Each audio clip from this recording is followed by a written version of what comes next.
오늘의 본문 누가복음 2장 21절에서 40절의 말씀을 저와 여러분이 한 절씩 교독하고 마지막 40절은 같이 읽도록 하겠습니다. 말씀을 봉독합니다. 할례할 8일이 되매 그 이름을 예수라 하니 곧 잉태하기 전에 천사가 일컬은 말하라.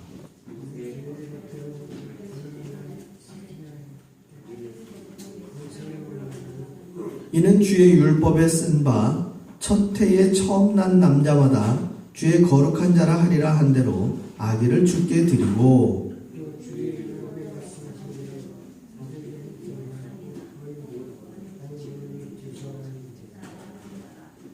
예루살렘에 시므온이라 하는 사람이 있으니 이 사람은 의롭고 경건하여 이스라엘의 위로를 기다리는 자라. 성령이 그 위에 계시더라.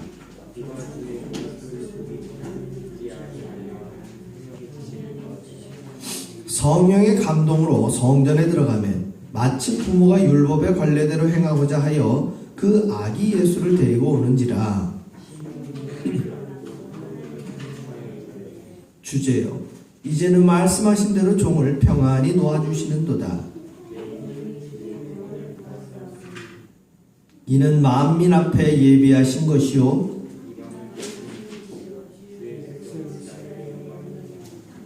그의 부모가 그에 대한 말들을 놀랍게 여기더라.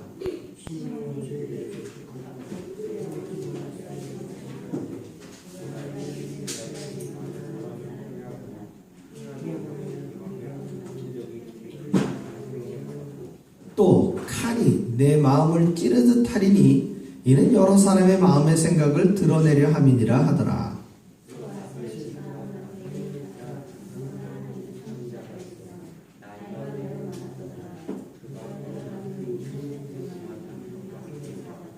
과부가 되고 84세가 되었더라. 이 사람이 성전을 떠나지 아니하고 주야로 금식하며 기도함으로 섬기더니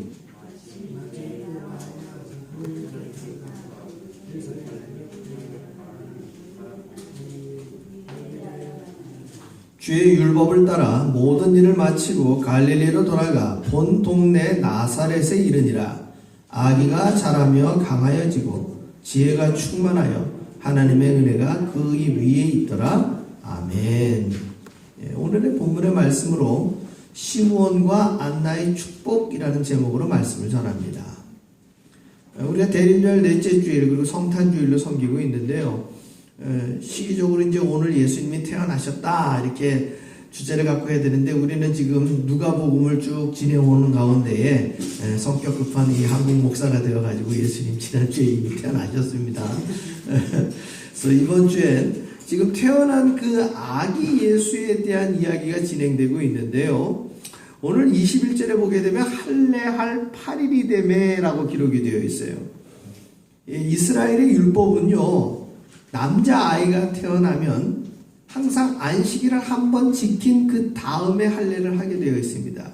그래서 8일이라는 숫자를 준 거예요. 태어난 다음에 8회. 그러면 반드시 한 번은 어떻게 됩니까? 안식일을 지키게 되어져 있죠. 그리고 그 지은 이름이 예수인데 우리 마태복음에도 기록되어져 있고 또 오늘 누가복음에도 등장하고 있는데요. 이 예수라는 이름 자체에는 자기 백성을 죄에서 구원할 자라는 뜻이 담겨져 있어요. 자기 백성을 죄에서 구원할 자. 그러니까 예수라는 고유 명사와 우리가 그리스도라고 하는 보통 명사가 같은 의미를 갖고 있는 거예요. 우리가 크라이스트, 그리스도, 그러니까 크리스트 이 단어를 한자어로 바꾼 것을 우리가 읽을 때 그대로 읽을 때 그리스도가 되는 거예요. 그래서 크라이스트, 그리스도는 이 메시아, 즉 죄에서 모든 사람을 구원할 자라는 뜻이에요. 그래서 그 사람이 메시아고 그 사람을 우리가 그리스도라고 부르는 것이고 그 뜻의 이름이 예수라는 거예요. 다 다른 호칭들이 있지만 결국은 메시아나 그리스도나 예수나 어떤 거예요? 뜻으로 볼 때 같은 뜻이란 얘기죠. 그래서 예수라는 이름을 지으니 잉태하기 전에 가브리엘 천사가 고지해준 그대로 이름을 지었다는 것입니다. 그 다음에 22절에 보게 되면 모세 법대로 정결 예식의 날이 참해 이렇게 되어져 있어요. 이 정결 예식이라는 것은 아이가 태어나면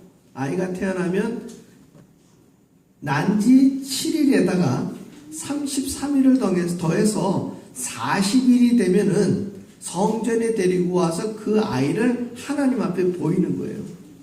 안식일은 뭐 회당에 가서 우리가 주일날 예배를 드리는 것처럼 이렇게 예배에 참여하는 것이 되어지지만, 오늘날의 개념으로 따지면 유아 세례 받듯이 그 아기를 하나님 앞에 보이는 것이 이 정결 예식이에요. 그렇다면 예수님은 하나님의 아들이신데 왜 이런 절차를 하느냐? 결론은 한 가지예요. 말씀을 이 땅에 이루시기 위해서 말씀이 육신이 되어 이 땅에 오신 분이기 때문에 유대인들의 모든 율법을 예수님은 그대로 다 지키시는 거예요. 성경에 기록된 모든 것, 아시는 바와 같이 태어나는 장소도 당신이 살던, 당신이 태어났던, 자신의 부모가 있었던 그 나사렛이라는 동네가 아니라 미가 선지자가 기록한 에브라다 베들레헴에 태어나기 위해서 그 요셉과 마리아는 유대인들의 그 전통적인 법에 따라서 난 곳, 태어난 곳에서 호적하기 위해 이동하던 중에 어디에서 태어난 거예요? 베들레헴에서 태어나게 되신 거예요. 그러니까 성경에 기록된 모든 것들을 그대로 이루시기 위해서 예수님은 태어나실 때부터 어떻게 되는 거예요? 다 그 말씀을 이루게 된다는 것입니다. 또 24절에 보게 되어지면 율법에 말씀하신 대로 산비둘기 한 쌍이나 혹은 어린 집비둘기 둘로 제사하려 함이더라. 이 얘기는 뭐냐면 아기의 정결 예식을 드릴 때에 자기들의 재산을 가지고 있는 그 수준에 따라서 소가 됐든 양이 됐든 염소가 됐든 비둘기가 됐든 이렇게 레위기에서는 이 모든 내용들을 갖다가 나누어 놨다는 거예요. 이것이 얼마나 합리적인지 오늘도 우리가 이것을 이해할 수 있는 거예요. 아주 쉬운 예로 우리가 주일날 예배 드리러 나올 때 역시도 우리가 하나님 앞에 드리는 예물은 자기들의 삶의 상황에 따라 드리게 된다는 것이죠.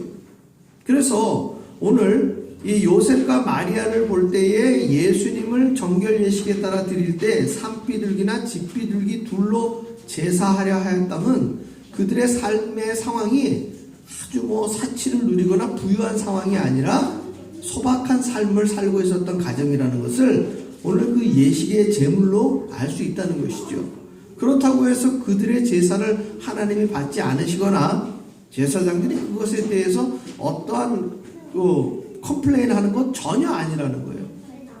다 자기들의 삶의 상황에 따라서 하나님 앞에 예식을 드리면 된다는 것이죠. 자, 25절에 봤더니 오늘 말씀의 제목인 시므온이라는 사람이 등장합니다. 이 시므온은 다른 복음서에는 등장하지 않는 사람이에요. 그런데 누가복음에는 이 시므온이라는 사람이 등장하는데 이 사람에 대한 성경의 기록이 첫째 의롭고, 둘째 경건하고, 셋째 이스라엘의 위로를 기다리는 자라고 성경은 기록하고 있습니다. 특별히 누가는 엘리사벳도 그랬고 사가랴도 그랬던 것처럼 오늘 이 시므온이 예언을 하기에 앞서 어떤 표현을 쓰느냐? 성령이 그 위에 계시더라 라고 기록하고 있어요. 우리가 누가가 기록한 사도행전을 다른 닉네임으로 뭐라고 부르느냐? 성령행전이라고 그래요. 성령행전. 왜냐하면 우리가 알고 있는 사도행전은 예수님이 승천하신 이후에 기록된 성경이에요. 그랬을 때에 예수님이 감람산에서 승천하신 이후에 보혜사 성령님을 보내주셨는데 그 성령님이 예수님의 제자와 성도들을 어떻게 함께 하시고 임마누엘 하시는 하나님이 어떻게 그들에게 역사하심을 보여주는가, 그것을 기록해 놓은 성경이 사도행전이에요. 그러다 보니까 사도행전은 닉네임이 어떻게 됐다? 성령행전이에요. 그래서 누가는 자신의 복음서에 이 성령님이 역사하셔서 세례 요한을 비롯한 성령이 충만한 사람들이 어떻게 예수님에 대해서 증언하고 있는지 이것을 아주 디테일하게 기록하고 있는 거예요. 그래서 모든 사람들이 객관적으로 의롭고 경건하고 이스라엘의 위로를 기다리는 자라고 표현된 이 시므온이 거기에 성령이 임재하시니까 자연스럽게 그의 입술에서는 누구를 증거하느냐? 예수님을 증거하는 거예요. 그래서 그의 옵션이 뭐였느냐? 26절에 보면 이렇게 나옵니다. 그가 주의 그리스도를 보기 전에는 죽지 아니하리라 하는 성령의 지시를 받았더니 놀라운 일 아니겠습니까? 여기서 결론적으로 말씀드린다면 성령님은 예수님이 승천하신 이후에 마가의 다락방에서 시작된 성령님의 능력이 아니라 그 이전에도 계셨다라는 거예요. 그러나 마가의 다락방에 임재하신 그 성령님의 능력은 그때 성령의 능력이 시작된 것이 아니라 교회 공동체 안에 객관적으로 전반적으로 임재하신 성령님의 능력을 얘기하시는 것이고, 이미 복음서에 기록되어져 있는 이 성령의 능력은 하나님께서 친히 하나님의 신이 감동하시고 또 그들에게 메시지를 주시어서 그들 모두가 이미 그리스도의 임재를 뭐하고 있었다는 얘기예요? 미리 알고 있었고 거기에 대해서 기대하고 있었다는 것이죠. 오늘날 우리 21세기를 살아가고 있는 그리스도인들이 이 대림절에 대한 기대도 마찬가지라는 거예요. 우리는 초대교회 공동체가 경험했던 성령님을 만난 사람들이에요. 그렇기 때문에 우리 모두는 오늘날 이미 태어나신 예수님만을 기대하시는 것이 아니라 그 예수님의 말씀하신 대로 이제는 심판의 주로 오실 이 세상을 다스리실 재림의 주를 우리는 뭐 하는 거예요? 이 대림절을 통해서 기대하고 기다리는 거예요. 그래서 구약에 기록되어져 있는 유대인들의 기다림과 메시아를 기다리는 기다림과 오늘날 21세기를 살아가고 있는 저와 여러분이 이 대림절을 보내면서 기다리는 기다림은 그러한 차이가 있는 거예요. 우리는 다시 오실 주님을 뭐 한다고요? 기다리는 예수님의 제자된 삶을 성령의 임재를 통해서 우리는 누리고 있는 거예요. 자, 이 그리스도를 보기 전에는 죽지 아니하리라 했던 이런 사람들이 또 한 사람이 있어요. 그 사람이 누구냐면 옛적 무드셀라 같은 경우가 그런 케이스예요. 무드셀라는 하나님께서 그가 태어날 때 이 무드셀라라는 이름이 무엇입니까? 그가 죽을 때 세상에 종말이 오리라, 그 뜻이에요. 그래서 노아의 심판이 노아의 시대 때 홍수가 있기 전까지 969세라는 그 놀라운 나이를 무드셀라는 살게 된 거예요. 그리고 공교롭게도 노아의 홍수가 시작될 때 무드셀라는 그 방주에 탔어요, 못 탔어요? 방주에 타지 못한 거예요. 그리고 그가 그 비의 홍수 가운데 죽을 때 이 세상은 어떻게 된 거예요? 세상에 심판이 있었던 거예요. 그런 것과 마찬가지로 오늘 시므온은 나이가 많은 그가 모든 이스라엘 사람들에게 비록 그가 제사장도 아니고 대제사장도 아니었음에도 불구하고 사람들은 그의 의로움과 경건함과 이스라엘의 위로를 위해서 늘 기도하던 사람이라는 걸 알고 있었다는 것이죠. 그런데 그가 성전에서 아기 예수를 보자 뭐라고 얘기합니까? 시므온이 27절을 우리가 봅니다. 성령의 감동으로 성전에 들어가매 마침 예수님의 부모가 율법의 관례대로 행하고자 하여 그 아기 예수를 데리고 오는데 28절에 시므온이 아기를 안고 하나님을 찬송하여 이르되 주제여 이제는 말씀하신 대로 종을 평안히 놓아주시는도다. 내 눈이 주의 구원을 보았사오니. 할렐루야.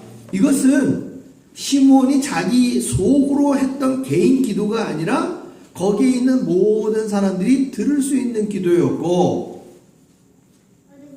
그가 죽기 전에 그리스도를 만날 것이라는 그 말씀이 이루어지는 장면임을 모든 사람들에게 공포하고 있다는 것이죠. 따라서 세례 요한이 요단강가에서 예수님을 이 세상의 모든 세상 짐을 지고 갈 어린 양이로다 라고 공표하기 이전에 이미 시므온이라는 사람을 통해서 아기 예수가 누구다? 그리스도인임을 지금 객관적으로 증거하고 있다는 것이죠. 또한 뒤에 나오는 37절에 과부가 되고 84세가 되었더라. 이 사람이 성전을 떠나지 아니하고 주야로 금식하며 기도함으로 섬기더니 마침 이때가 언제예요? 지금 성전에 요셉과 마리아가 아기 예수를 데리고 온 그 타이밍이에요. 그러니 지금 시므온이나 안나라는 이 두 분이 오랜 세월을 살아가고 있고, 우리가 지금 성경을 보건대 안나의 나이는 84세예요. 이 나이를 기록해 놓은 것으로 비추어 볼 때 시므온이 이보다 젊거나 이보다 어리거나 시므온이 상대적으로 젊은 청년이라는 생각을 우리가 갖지 못하게 한 이유는 무엇입니까? 그리스도를 기다리고 기대한 그 시간들이 오래되었음을, 그리고 그들의 삶을 누리는 가운데 그 오랜 삶을 산 이유가 무엇이에요? 바로 그리스도를 증거하기 위함이었다는 것이죠. 따라서 오늘 이 안나의 고백과 시므온의 이 예언 내용에, 아기 예수를 안고 축복하는 내용에 바로 아기 예수로 태어나신 그분의 정체성이 적절하게 그리고 확실하게 성경은 나타나고 있다는 것을 누가는 기록하고 있는 거예요. 그렇다면 오늘 성탄절을 이제 한 주 정도 앞두고 있는 저와 여러분은 오늘의 이 본문을 통해서 무엇을 해야 하느냐? 한 가지예요. 성탄절에 나실 예수님이 누구시다? 그리스도이시다라는 것을 우리는 주변 사람들한테 증거하는 거예요. 이 땅에 모든 사람의 죄를 용서하시고 이 세상의 모든 죄인들을 구원하시고자 오신 예수님임을 우리는 날마다의 삶 속에 뭐 하는 거예요? 증거하자는 것이죠. 성탄절은 바로 그 예수님을 기록하고 증거하는 날이기 때문입니다.